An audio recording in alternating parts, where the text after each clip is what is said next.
خدائے قدوس کے زندہ جلالی بابرکت نام میں ایک بار پھر آپ کو سلام، اور آج کا تھاٹ آف دا ڈے یہ ہے کہ آسمان کے نیچے اس زمین کے اوپر کوئی بھی چیز خدا کی مرضی کے بغیر نہیں ہوتی ہے۔ ایک پتا تک اگر اس زمین پر ہلتا ہے، گرتا ہے، تو اس میں بھی خدا کی مرضی شامل ہے۔ یقین جانیے کہ میری زندگی میں، آپ کی زندگی میں جو کچھ بھی واقعہ ہوتا ہے، ایک ایک موو، ایک ایک لمحہ خدا کی طرف سے ٹھہرایا ہوا ہے۔ ہر ایک سٹیپ پہ، ہر ایک لیول پہ خدا کی شکر گزاری کیجئے، خوش رہیے، کیونکہ دن چاہے وہ سخت ہیں، چاہے وہ اچھے ہیں، چاہے وہ برے ہیں، وہ کٹنے ہی ہیں۔ کیوں نہ ہم ہر طرح کے حالات میں شکر گزاری کرتے ہوئے دن گزاریں، تاکہ اپنی منزل تک پہنچنے میں اس زندہ خدا کی شکر گزاری کرتے ہوئے، گاتے بجاتے ہوئے بھی ہم اس مشکل میں سے نکل سکتے ہیں۔ ایک بڑا خوبصورت واقعہ جو میں آپ کو بتانا چاہتی ہوں کہ پولس اور سیلاس جب قید خانہ میں تھے تو وہ اداس بھی ہو سکتے تھے، وہ پریشان بھی ہو سکتے تھے، لیکن ان کے ہاتھ پاؤں کاٹ میں ٹھکے ہوئے تھے۔ اس کے باوجود وہ شکر گزاری کے حمد کے گیت گا رہے تھے، اور تھے مشکل میں، پریشانی میں سے گزر رہے تھے، لیکن اس کے باوجود دل، دماغ، روح خدا کی شکر گزاری سے پر تھا، خدا کی شکر گزاری سے بھرا ہوا تھا، اور معمور تھے خدا کی شکر گزاری سے۔ اور ہم دیکھتے ہیں کہ اسی شکر گزاری کی حالت میں خدا نے ان کے لیے انتظام کیا اور ان کو اس قید خانہ سے آزادی دلوائی۔ بالکل اسی طرح سے یہ بڑی خوبصورت سیکھ ہے میرے لیے اور آپ کے لیے کہ اگر ہم کسی مشکل میں سے بھی گزر رہے ہیں، کٹھن حالات میں سے بھی گزر رہے ہیں، تو یقین جانیے کہ جتنا زیادہ آپ شکر گزار ہوں گے ان حالات میں بھی، اگر کسی بیماری میں بھی ہیں، بیماری کے لیے شکر گزار نہیں ہونا، لیکن اس بیماری میں بھی خدا کے شکر گزار ہونا ہے، ان حالات میں بھی خدا کے شکر گزار ہونا ہے، تو آپ دیکھیں گے کہ وہ دن دور نہیں کہ خدا آپ کو ان ساری مشکلات سے آزادی دلائے گا۔ یوسف کی زندگی میں ہم یہ دیکھتے ہیں کہ بے شمار کٹھنائیوں کا سامنا اس کو کرنا پڑا، لیکن یوسف ہر مشکل دور میں، ہر مشکل لمحے میں بھی خدا کا شکر گزار رہا، اور خدا اس کے ساتھ ساتھ رہا اور اس کو اس مقام تک پہنچایا جو خدا نے اس کی پیدائش سے قبل اس کے لیے ٹھہرا دیا تھا۔ جو کچھ آپ کی زندگی کے لیے لکھا ہے، جو کچھ میری زندگی کے لیے لکھا ہے، وہ ہونا ضرور ہے۔ تو کیوں نہ ہم شکر گزار دل کے ساتھ ان سارے زندگی کے لمحوں میں سے گزرتے ہوئے خدا کی شکر گزاری کرتے چلے جائیں، خدا کی حمد، خدا کی تعریف کرتے چلے جائیں، اور اس بات پہ وشواس رکھیے کہ آسمان کے نیچے اس زمین کے اوپر کوئی چیز خدا کی مرضی کے بغیر نہیں ہوتی ہے۔ May God bless you۔ خدا قدوس کے زندہ پاک جلالی کلام میں سے آج اپنی ہدایت و رہنمائی کے لیے ہم دیکھیں گے اعمال کی کتاب، اس کا 22 بھائیوں اور بزرگوں، میرا عذر سنو جو اب تم سے بیان کرتا ہوں۔ جب انہوں نے سنا کہ ہم سے عبرانی زبان میں بولتا ہے تو اور بھی چپ چاپ ہو گئے۔ پس اس نے کہا، میں یہودی ہوں اور کلکیا کے شہر ترسس میں پیدا ہوا، مگر میری تربیت اس شہر میں گملییل کے قدموں میں ہوئی، اور میں نے باپ دادا کی شریعت کی خاص پابندی کی تعلیم پائی، اور خدا کی راہ میں ایسا سرگرم تھا جیسے تم سب آج کے دن ہو۔ چنانچہ میں نے مردوں اور عورتوں کو باندھ باندھ کر اور قید خانہ میں ڈال ڈال کر مسیحی طریق والوں کو یہاں تک ستایا کہ مروا بھی ڈالا۔ چنانچہ سردار کاہن اور سب بزرگ میرے گواہ ہیں کہ ان سے میں بھائیوں کے نام خط لے کر دمشق کو روانہ ہوا، تاکہ جتنے وہاں ہوں انہیں بھی باندھ کر یروشلم میں سزا دلانے کو لاؤں۔ جب میں سفر کرتا کرتا دمشق کے نزدیک پہنچا تو ایسا ہوا کہ دوپہر کے قریب یکایک ایک بڑا نور آسمان سے میرے گردا گرد آ چمکا، اور میں زمین پر گر پڑا اور یہ آواز سنی کہ اے ساؤل، اے ساؤل، تو مجھے کیوں ستاتا ہے؟ میں نے جواب دیا کہ اے خداوند، تو کون ہے؟ اس نے مجھ سے کہا، میں یسوع ناصری ہوں جسے تو ستاتا ہے۔ اور میرے ساتھیوں نے نور تو دیکھا، لیکن جو مجھ سے بولتا تھا اس کی آواز نہ سنی۔ میں نے کہا، اے خداوند، میں کیا کروں؟ خداوند نے مجھ سے کہا، اٹھ کر دمشق میں جا، جو کچھ تیرے کرنے کے لیے مقرر ہوا ہے وہاں تجھ سے سب کہا جائے گا۔ جب مجھے اس نور کے جلال کے سبب سے کچھ دکھائی نہ دیا تو میرے ساتھی میرا ہاتھ پکڑ کر مجھے دمشق میں لے گئے، اور حننیہ نام ایک شخص جو شریعت کے موافق دیندار اور وہاں کے سب رہنے والے یہودیوں کے نزدیک نیک نام تھا، میرے پاس آیا اور کھڑے ہو کر مجھ سے کہا، بھائی ساؤل، پھر بینا ہو۔ اسی گھڑی بینا ہو کر میں نے اس کو دیکھا۔ اس نے کہا، ہمارے باپ دادا کے خدا نے تجھ کو اس لیے مقرر کیا ہے کہ تو اس کی مرضی کو جانے اور اس راست باز کو دیکھے اور اس کے منہ کی آواز سنے، کیونکہ تو اس کی طرف سے سب آدمیوں کے سامنے ان باتوں کا گواہ ہوگا جو تو نے دیکھی اور سنی ہے۔ اب کیوں دیر کرتا ہے؟ اٹھ بپتسمہ لے اور اس کا نام لے کر اپنے گناہوں کو دھو ڈال۔ جب میں پھر یروشلم میں آ کر ہیکل میں دعا کر رہا تھا تو ایسا ہوا کہ میں بے خود ہو گیا اور اس کو دیکھا کہ مجھ سے کہتا ہے، جلدی کر اور فوراً یروشلم سے نکل جا، کیونکہ وہ میرے حق میں تیری گواہی قبول نہ کریں گے۔ میں نے کہا، اے خداوند، وہ خود جانتے ہیں کہ جو تجھ پر ایمان لائے میں ان کو قید کراتا اور جا بجا عبادت خانوں میں پٹواتا تھا، اور جب تیرے شہید استفنس کا خون بہایا جاتا تھا تو میں بھی وہاں کھڑا تھا اور اس کے قتل پر راضی تھا اور اس کے قاتلوں کے کپڑوں کی حفاظت کرتا تھا۔ اس نے مجھ سے کہا، جا، میں تجھے غیر قوموں کے پاس دور دور بھیجوں گا۔ وہ اس بات تک تو اس کی سنتے رہے، پھر بلند آواز سے چلائے کہ ایسے شخص کو زمین پر سے فنا کر دے، اس کا زندہ رہنا مناسب نہیں۔ جب وہ چلاتے اور اپنے کپڑے پھینکتے اور خاک اڑاتے تھے تو پلٹن کے سردار نے حکم دے کر کہا کہ اسے کلا میں لے جاؤ اور کوڑے مار کر اظہار لو، تاکہ مجھے معلوم ہو کہ وہ کس سبب سے اس کی مخالفت میں یوں چلاتے ہیں۔ جب انہوں نے اسے تسموں سے باندھ لیا تو پولس نے صوبہ دار سے جو پاس کھڑا تھا کہا، کیا تمہیں روا ہے ایک رومی آدمی کے کوڑے مارو اور وہ بھی قصور ثابت کیے بغیر؟ صوبہ دار یہ سن کر پلٹن کے سردار کے پاس گیا اور اسے خبر دے کر کہا، تو کیا کرتا ہے؟ یہ تو رومی آدمی ہے۔ پلٹن کے سردار نے اس کے پاس آ کر کہا، مجھے بتا تو، کیا تو رومی ہے؟ اس نے کہا، ہاں۔ پلٹن کے سردار نے جواب دیا کہ میں نے بڑی رقم دے کر رومی ہونے کا رتبہ حاصل کیا۔ پولس نے کہا، میں تو پیدائشی ہوں۔ پس جو اس کا اظہار لینے کو تھے فوراً اس سے الگ ہو گئے، اور پلٹن کا سردار بھی یہ معلوم کر کے ڈر گیا کہ جس کو میں نے باندھا ہے وہ رومی ہے۔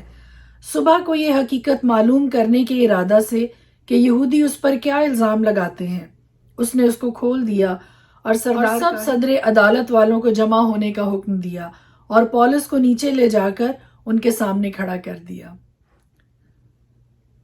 پرانے عہد نامہ میں سے ہم اپنی ہدایت و رہنمائی کے لیے دیکھیں گے پیدائش کی کتاب، اس کا 43 باب۔ اور کال ملک میں اور بھی سخت ہو گیا، اور یوں ہوا کہ جب اس غلہ کو جسے مصر سے لائے تھے کھا چکے تو ان کے باپ نے ان سے کہا کہ جا کر ہمارے لیے پھر کچھ اناج مول لے آؤ۔ تب یہودا نے اسے کہا کہ اس شخص نے ہم کو نہایت تاکید سے کہہ دیا تھا کہ تم میرا منہ نہ دیکھو گے جب تک تمہارا بھائی تمہارے ساتھ نہ ہو۔ سو اگر تو ہمارے بھائی کو ہمارے ساتھ بھیج دے تو ہم جائیں گے اور تیرے لیے اناج مول لائیں گے، اور اگر تو اسے نہ بھیجے تو ہم نہیں جائیں گے، کیونکہ اس شخص نے کہہ دیا ہے کہ تم میرا منہ نہ دیکھو گے جب تک تمہارا بھائی تمہارے ساتھ نہ ہو۔ تب اسرائیل نے کہا کہ تم نے مجھ سے کیوں یہ بدسلوکی کی کہ اس شخص کو بتا دیا کہ ہمارا ایک بھائی اور بھی ہے۔ انہوں نے کہا، اس شخص نے وجد ہو کر ہمارا اور ہمارے خاندان کا حال پوچھا کہ کیا تمہارا باپ اب تک جیتا ہے اور کیا تمہارا کوئی اور بھائی ہے؟ تو ہم نے ان سوالوں کے مطابق اسے بتا دیا۔ ہم کیا جانتے تھے کہ وہ کہے گا کہ اپنے بھائی کو لے آؤ۔ تب یہودا نے اپنے باپ اسرائیل سے کہا کہ اس لڑکے کو ہمارے ساتھ کر دے تو ہم چلے جائیں گے، تاکہ ہم اور تو اور ہمارے بال بچے زندہ رہیں اور ہلاک نہ ہو، اور میں اس کا ضامن ہوتا ہوں، تو اس کو میرے ہاتھ سے واپس مانگنا۔ اگر میں اسے تیرے پاس پہنچا کر سامنے کھڑا نہ کر دوں تو میں ہمیشہ کے لیے گنہگار ٹھہروں گا۔ اگر ہم دیر نہ لگاتے تو اب تک دوسری دفعہ لوٹ کر آ بھی جاتے۔ تب ان کے باپ اسرائیل نے ان سے کہا، اگر یہی بات ہے تو ایسا کرو کہ اپنے برتنوں میں اس ملک کی مشہور پیداوار میں سے کچھ اس شخص کے لیے نذرانہ لیتے جاؤ۔ جیسے تھوڑا سا روغن بلسان، تھوڑا سا شہد، کچھ گرم مسالہ اور مر اور پستہ اور بادام، اور دونا دام اپنے ہاتھ میں لے لو، اور وہ نقدی جو پھیر دی گئی اور تمہارے بوروں کے منہ میں رکھی ملی اپنے ساتھ واپس لے جاؤ، کیونکہ شاید بھول ہو گئی ہوگی۔ اور اپنے بھائی کو بھی ساتھ لو اور اٹھ کر پھر اس شخص کے پاس جاؤ، اور خدائے قادر اس شخص کو تم پر مہربان کرے تاکہ وہ تمہارے دوسرے بھائی کو اور بنیامین کو تمہارے ساتھ بھیج دے۔ میں اگر بے اولاد ہوا تو ہوا۔ تب انہوں نے نذرانہ لیا اور دونا دام بھی ہاتھ میں لے لیا اور بنیامین کو لے کر چل پڑے، اور مصر پہنچ کر یوسف کے سامنے جا کھڑے ہوئے۔ جب یوسف نے بنیامین کو ان کے ساتھ دیکھا تو اس نے اپنے گھر کے منتظم سے کہا، ان آدمیوں کو گھر میں لے جا اور کوئی جانور ذبح کر کے کھانا تیار کروا، کیونکہ یہ آدمی دوپہر کو میرے ساتھ کھانا کھائیں گے۔ اس شخص نے جیسا یوسف نے فرمایا تھا کیا، اور ان آدمیوں کو یوسف کے گھر میں لے گیا۔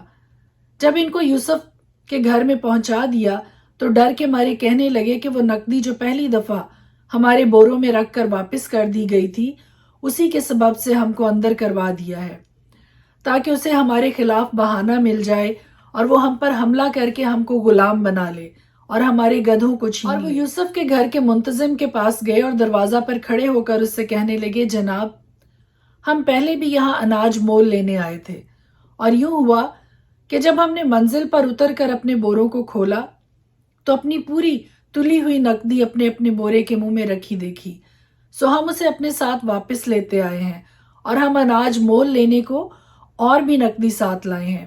یہ ہم نہیں جانتے کہ ہماری نقدی کس نے ہمارے بوروں میں رکھ دی۔ اس نے کہا کہ تمہاری سلامتی ہو، مت ڈرو، تمہارے خدا اور تمہارے باپ کے خدا نے تمہارے بوروں میں تم کو خزانہ دیا ہوگا۔ مجھے تو تمہاری نقدی مل چکی۔ پھر وہ شمعون کو نکال کر ان کے پاس لے آیا، اور اس شخص نے ان کو یوسف کے گھر میں لا کر پانی دیا، اور انہوں نے اپنے پاؤں دھوئے اور ان کے گدھوں کو چارہ دیا۔ پھر انہوں نے یوسف کے انتظار میں کہ وہ دوپہر کو آئے گا نذرانہ تیار کر کے رکھا، کیونکہ انہوں نے سنا تھا کہ ان کو وہی روٹی کھانی ہے۔ جب یوسف گھر آیا تو اس نذرانہ کو جو ان کے پاس تھا اس کے سامنے لے گئے، اور زمین پر جھک کر اس کے حضور آداب بجا لائے۔ اس نے ان سے خیر و عافیت پوچھی اور کہا کہ تمہارا بوڑھا باپ جس کا تم نے ذکر کیا تھا اچھا تو ہے؟ کیا وہ اب تک جیتا ہے؟ انہوں نے جواب دیا، تیرا خادم ہمارا باپ خیریت سے ہے اور اب تک جیتا ہے۔ پھر وہ سر جھکا جھکا کر اس کے حضور آداب بجا لائے۔ پھر اس نے آنکھ اٹھا کر اپنے بھائی بنیامین کو جو اس کی ماں کا بیٹا تھا دیکھا اور کہا کہ تمہارا سب سے چھوٹا بھائی جس کا ذکر تم نے مجھ سے کیا تھا یہی ہے۔ پھر کہا کہ اے میرے بیٹے، خدا تجھ پر مہربان رہے۔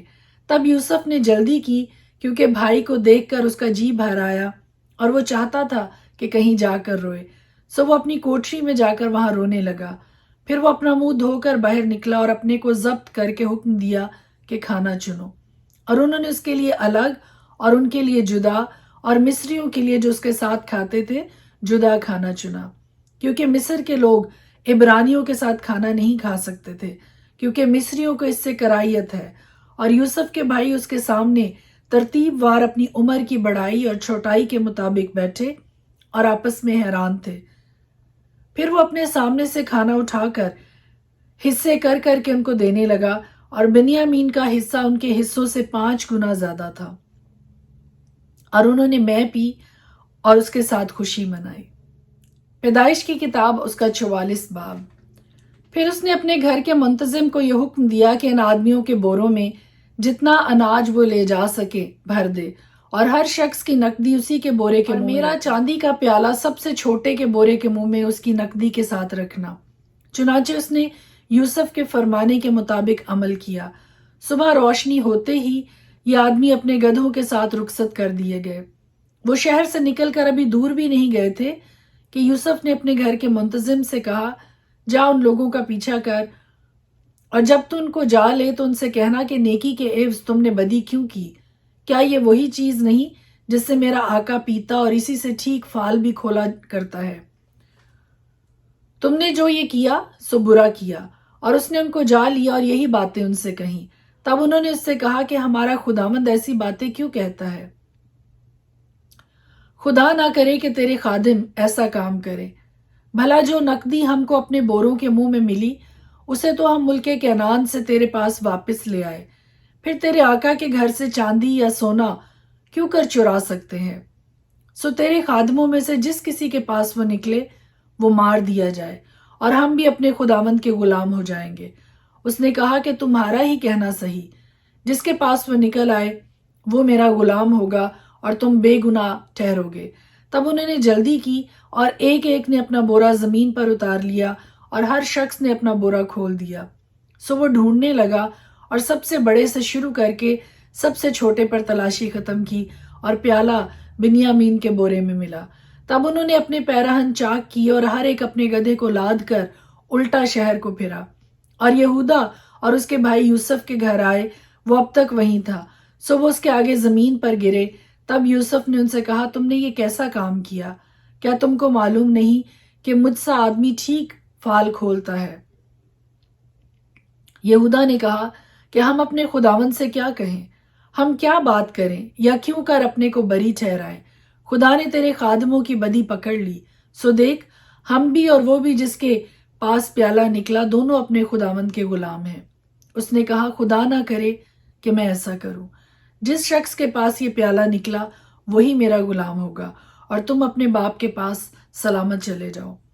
تب یہودا اس کے نزدیک جا کر کہنے لگا، اے میرے خداوند، ذرا اپنے خادم کو اجازت دے کہ اپنے خداوند کے کان میں ایک بات کہے، اور تیرا غضب تیرے خادم پر نہ بھڑکے، کیونکہ تو فرعون کی مانند ہے۔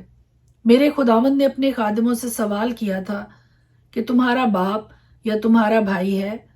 اور ہم نے اپنے خداوند سے کہا تھا کہ ہمارا ایک بوڑھا باپ ہے، اور اس کے بڑھاپے کا ایک چھوٹا لڑکا بھی ہے، اور اس کا بھائی مر گیا ہے، اور وہ اپنی ماں کا ایک ہی رہ گیا ہے، سو اس کا باپ اس پر جان دیتا ہے۔